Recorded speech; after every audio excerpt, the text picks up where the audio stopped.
औरत की सबसे बड़ी कुर्बानी हर नाजायज़ बात पर खामोश रहना है। लेकिन जब औरत सही बात पर बोले तो हर किसी को उसका लहजा तल्ख लगता है। ऐसे लोगों को अपनी तरजीहात में कभी शामिल ना कीजिए जो आपको तब मुयस्सर हों जब उन्हें कोई और मुयस्सर ना हो।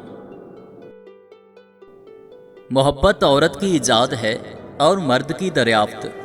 ये वो बीमारी है जिसमें मर्द और औरत की बिनाई कम हो जाती है। कभी कभी तो ये अंधे भी हो जाते हैं। औरत इस हद तक नाजुक मिजाज है कि एक फूल उसे राजी और खुश कर देता है और एक सख्त लफ्ज उसे मारने के लिए काफ़ी होता है। जब औरत की अना पे चोट लगती है तो वो मोहब्बत में सर चढ़े मर्द को ज़मीन पे ला फेंकती है और पलटकर देखती भी नहीं। जब दिल किसी शख्स पे ठहर जाए ना तो जहन किसी और को कबूल करने के लिए काबिल नहीं रहता। बातों की दिलकशी औरत के पास एक ऐसा हुनर होता है जिससे वो किसी भी मर्द को हर काम के लिए राजी कर सकती है।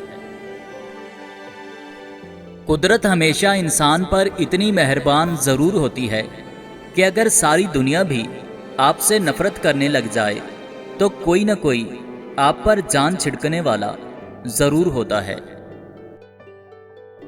ऐ अल्लाह पाक, जो सर तेरे सामने झुकता है उसे दुनिया के सामने झुकने से बचा। ऐ अल्लाह पाक, जो हाथ तेरे सामने फैलते हैं उन्हें बंदों के आगे फैलने से बचा। आमीन सुम आमीन।